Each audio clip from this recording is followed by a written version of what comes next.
South Africa is facing an unemployment crisis, and government says one of the ways it wants to address that crisis is by changing the way foreign nationals are employed in the country. The Employment Services Amendment Bill B16 of 2026 seeks to amend the Employment Services Act of 2014 and introduces a much broader framework for regulating the employment of foreign nationals. Among other things, the bill would give the Employment and Labour Minister powers to set quotas for foreign nationals in particular sectors or occupational categories. The bill is currently before Parliament and has not become law. Parliament's tracker currently places it at the introduction stage. So, to help us unpack what this actually means, is Labour expert Michael Bagre. Michael, good morning to you and welcome to the Breakfast Rush on Radio Al Ansar. Thank you. Good morning, and thank you for having me on air. I really appreciate it. Thank you for joining us on camera on YouTube as well. Let's begin with the big picture. What is the Employment Services Amendment Bill actually trying to achieve? Well, in this particular instance, with regards to foreign labour, what it's trying to do is to put a lid on the employment of foreigners in South Africa, even foreigners who have work permits. So it's actually putting everyone into the same bucket. The reality is, if someone doesn't have a work permit, well, they're not allowed to work in South Africa. So that shouldn't be an issue. In reality, obviously, we also see that we've got literally probably 1 million foreigners in South Africa who might not have these work permits. What's happening, and we all seen it, and you've in fact got a march this morning from March and March where they are actually saying get rid of the foreigners. The problem is when a foreigner comes into the country, has a work permit, might have specialist skills, the minister is saying, well, we need to actually put a lid on that as well. We need to actually regulate all foreigners. Now, this is not something that is peculiar to South Africa. It happens all around the world. You just go and try and work elsewhere, go to America or England or wherever you want to go. There are certain quotas that put on foreign labour, not as strictly as what we are wanting to see in South Africa. And it's because two things. One, we've got a major crisis with unemployment, probably the worst in the world now. As you've seen 2 weeks ago, we had the latest statistics came out in South Africa.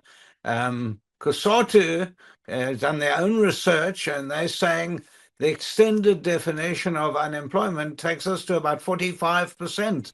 So it's almost 1 in 2 people who want to work, can't find jobs. So it is a crisis. Now, what's happening is, and we're very good at this in South Africa, and I must point fingers, we like to find scapegoats. And I am pointing a finger because I don't think this is going to actually cure the unemployment crisis. And we're not going to see that. And we're already actually having the backlash. You might have read the departments, various departments in government, for instance, agriculture is now saying that people don't want to work and do the hard yards and farms. So South Africans don't want to do certain jobs. I mean, if you phone any one of the retail stores and you ask them to deliver food or whatever it is to your home, you're going to get a foreigner coming to your home on his motorbike or her motorbike. And you try and get South Africans to do it. It's hard work. It's minimum pay. It's harsh conditions.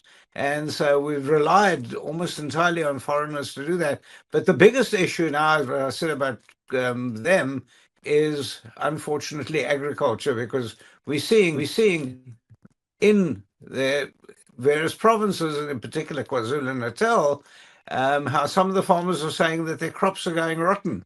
They can't actually do the work because people aren't lining up. We've got unemployment, but people aren't lining up to do it. I can't blame them because I wouldn't do the job either, but we've got a real problem. So I think the bottom line is this is a bit of a cover up. It's like a plot, a plaster, and you put the plaster on a cancer. Mhm. Government says the bill is intended to promote employment, growth, and productivity and improve access to job for vulnerable South Africans. Having studied the bill, do you believe the mechanisms proposed can actually achieve those objectives? No, not at all. It's good. It feels good. We're about to go into an election. It sounds good. It sounds like all right. They've got jobs, and there are millions of jobs available, and so we're going to get these jobs from the foreigners. We're going to throw them out, and once we've thrown them out, we can all have those jobs. But it hasn't worked out. We've already seen it. Now this is on the strength of a bill that's got a long way to travel. Your announcement in introducing this is saying it's not law yet. It's a long way to travel. Although people are reacting quickly, and it's doing its job in the sense of it looks good. The foreigners are being deported. Um, People are losing their jobs. Employers are panicking, and the reality over here that we're facing in South Africa is an endemic unemployment. It's got nothing to do, I believe, absolutely nothing. And as a labor lawyer, I know it's got nothing to do with the unemployment in South Africa. So, to answer your question, absolutely not. There might be a few here and there, but I haven't seen it. And of course, we've been seeing in the news, and in particular your stations reporting on it all the time, where people are being deported, people are leaving their jobs. And have you had reports in that the figures have gone up? Well, they went down.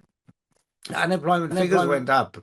And we've got to look at the real issue in South Africa.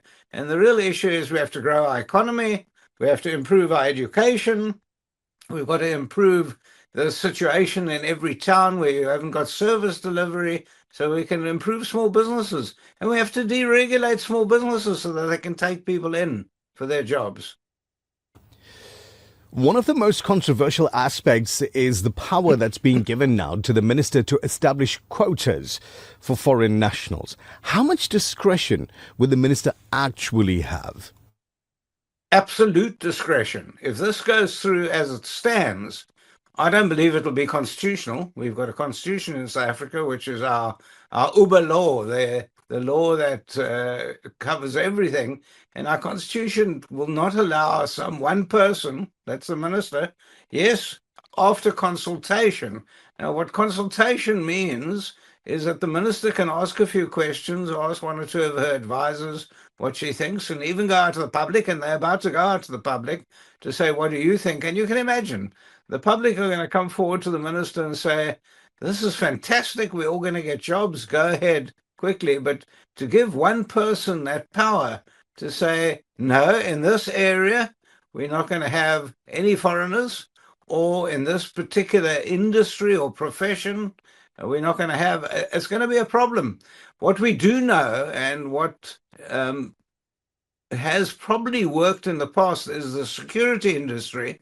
The security industry does not allow you to employ foreigners, but that came in on the strength of the security industry being armed and possibly dangerous. And we see this all around the world, that people in the security companies should be that particular national person. In other words, in South Africa, you have to be South African to be able to get a job in the security industry. And I tend to agree with that. I don't know if it's actually been tested at the Constitutional Court, but I tend to agree with it because we know that the security industry itself is, I think, 5 times bigger than our police force. So you can imagine how dangerous that can be.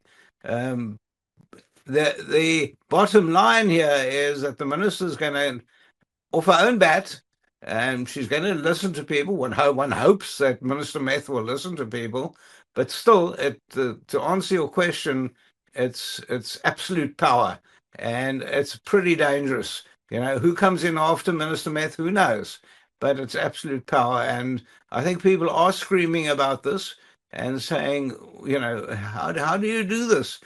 And of course, what happens? What do we do once that gets passed and we've got foreign workers who have got work permits, who now are greater than the quota that the minister set for that particular industry. Do we start firing them? And we've got another little problem in South Africa. We've got labor law.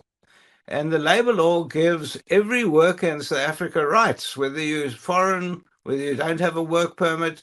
Our constitution says every worker has got the rights, and they got the rights under the Labor Relations Act, the basic. You'd have to start changing all the other legislation to fit in with it. I can see that we're going to be arguing, debating, and going to court on this for the next 3, 4, maybe even 5 years.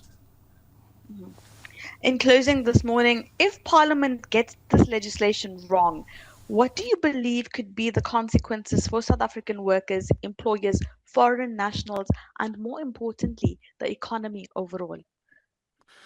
Well, to answer you first, in terms of a technical answer, if the Parliament itself gets it wrong, and they do often, not because you're wearing a cap saying MP doesn't mean that you know what you're doing. It goes from there through to the NCOP, the National Council of Provinces, and then it goes to the presidency. The presidency then sends it off to their legal advisors. So President Ramaphosa has a team of legal advisors who will check it against the Constitution. If they believe it's wrong in terms of the Constitution, they will rewrite it and send it back to Parliament. So you can imagine this is like walking through mud. And then it comes back to Parliament, they debate it again, and it goes back to the people again. It's quite a process. In terms of your second part of your question, if they get it wrong and if they are passing all of this, we're going to see business suffering. And of course, employment. So for every skilled foreigner that we have in the country, the surmise is that we're going to get about 4 or 5 South Africans working for that skilled person and getting trained by that skilled person, and there'll be a transfer of skills. But if you get rid of all the foreigners, you'll see what happened. Now, I don't know if you recall in history, I was reading about it actually this weekend, Idi Amin threw out all the Asians out of Uganda because everyone was shouting they're not jobs and they've taken all our jobs. There were a whole lot of people from Asia in Uganda because they were struggling in Asia. It's now the other way around. But at the time they were struggling in Asia, they went to Uganda, got jobs, were working in the fancy jobs there and the skilled jobs. Idi Amin threw them all out and the entire economy tanked. The country collapsed. We don't want that here. And, we're doing all sorts of weird things in this country, looking for scapegoats. Let's look what the real problem is. And let's make it work. We've got a rich country. We've got great people. Yes, our border has been porous, and we need to sort that out before we start sorting out all sorts of other things. And to actually bring people into the country that are needed, skilled, and on proper contracts, not just walking through the washing line. As always, informative and on point. Thank you, Michael Bagram, for your time and your expertise on the air this morning. We do appreciate you. Have a wonderful